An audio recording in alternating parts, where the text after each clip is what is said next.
Top 10 bizarre foods. Number 1. Bird's nest soup. You wouldn't necessarily think a bird's nest would be edible.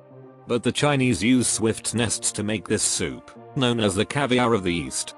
Right now you're probably imagining a nest made out of twigs and leaves, but swiftlets make their nests predominantly out of saliva. You're probably imagining a nest made out of twigs and leaves, but swiftlets make their nests predominantly out of saliva. It's something in the saliva of the bird that makes it have this unique gelatinous, rubbery texture, and it's one of the most expensive animal products consumed by humans. Number 2. Fried tarantulas. The eensy-weensy spider climbed up the water spout. If you suffer from arachnophobia, you probably don't want to try eating these 8-legged monsters. They're not tiny little house spiders, they're great big tarantulas, and you can buy them from street vendors in Skuan, Cambodia. They're fried whole legs, fangs and all. They were first discovered to be edible by starving Cambodians in the bloody, brutal days of the Khmer Rouge rule, and have gone from being the vital sustenance of these people to a delicacy tourists come from far and wide to try. Number 3. Fugu. You've got to be careful with this delicacy or you might end up in the morgue. The deadly puffer fish, or fugu, is the ultimate delicacy in Japan, even though its skin and insides contain the poisonous toxin tetrodotoxin, which is 1,250 times stronger than cyanide. Its skin and insides contain the poisonous toxin tetrodotoxin, which is 1,250 times stronger than cyanide. Number 4. Fertilized eggs. Fertilized eggs are boiled just before they are due to hatch, so your yolk oozes out, followed by a chicken or duck foetus. They are cooked when the foetus is anywhere from 17 days to 21 days depending on your preference, although when the egg is older the foetus begins to have a beak, claws, bones, and feathers. Number 5. Maggot. Cheese. This Sardinian cheese is riddled with insect larvae.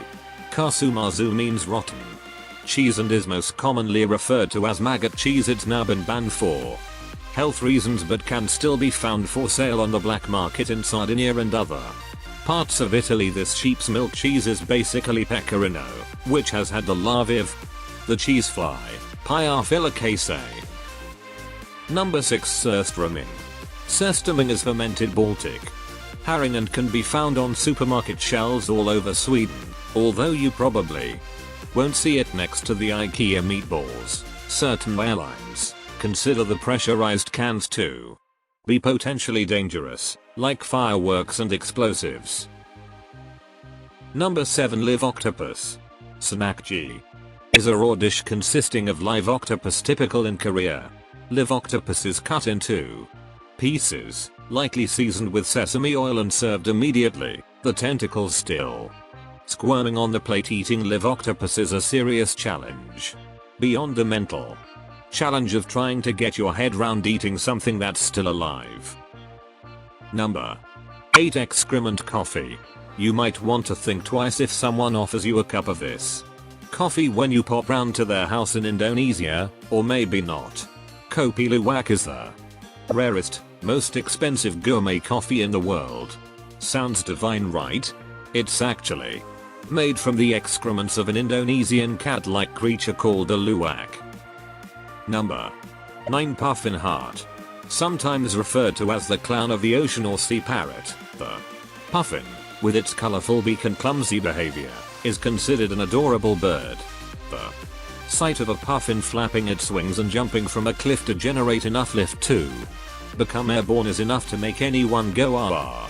In Iceland, however, these seabirds have been a source of sustenance for Icelanders on the islands for centuries. Number 10. Snake wine is rice wine bottled with a venomous snake. It has a slightly pink color, like an ice rose because of the snake blood in there. It's believed to have medicinal purposes, but is probably more useful as a conversation piece than anything else. Ethanol neutralizes the venom so it's not dangerous. The snake is left to steep in the rice wine for many months to let the poison dissolve in the wine.